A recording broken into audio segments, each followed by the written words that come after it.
चंद्रभागा नदीमध्ये गेल्या 2-3 दिवसामध्ये पाणी वाढताना दिसतंय। पाण्याची पातळी चांगलीच वाढलेली आहे, बऱ्यापैकी पाणी पात्रामध्ये पुढे आलेलं आहे। म्हणजे पलीकडच्या बाजूला विप्रदत्त घाट, स्मशान घाट वगैरे घाटांना पाणी चिटकलेलं आहे।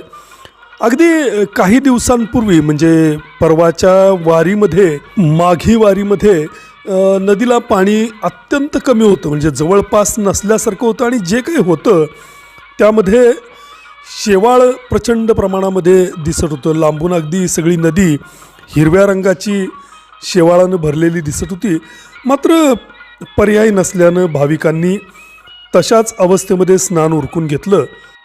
असो, आता मात्र चांगलंच पाणी नदीमध्ये दिसतंय, वातावरण चांगलं अगदी पाणीदार बनलंय। चंद्रभागेचं सौंदर्य खऱ्या अर्थानं बघायला मिळालं ते कोरोना काळामध्ये। कारण एकतर या वर्षभराच्या जवळपास काळामध्ये वाळवंटामध्ये कुणालाही प्रवेश नव्हता, पोलिसांची छावणीच होती। त्यामुळे अगदी निर्मनुष्य असा हा वाळवंटाचा परिसर, चंद्रभागेचा परिसर बनलेला होता। त्याचा फायदा असा झाला की पक्षी वगैरे फार वेगवेगळ्या प्रकारचे इथं बघायला मिळाले। माणसांची वर्दळ नसल्यामुळं वेगवेगळे पक्षी चंद्रभागेच्या या पात्रामध्ये विहरताना दिसायचे।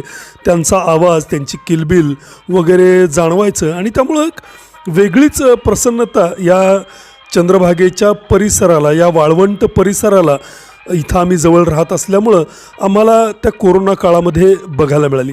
अर्थात एक चंद्रभागेचा आनंद बघायला मिळावा म्हणून कोरोना सतत यावा असं नाही, पण मानवी कोलाहल, मानवी वर्दळ निसर्गाला कशी आडवी येते हे या काळामध्ये जाणवलं। की मानवी वर्दळ कमी झाली, मानवांचा गोंगाट कालवा कमी झाला की पक्षी प्राणी कसे बहरतात आणि त्यांचं अस्तित्व जाणवायला लागतं, हे या कोरोना काळामध्ये दिसून आलं।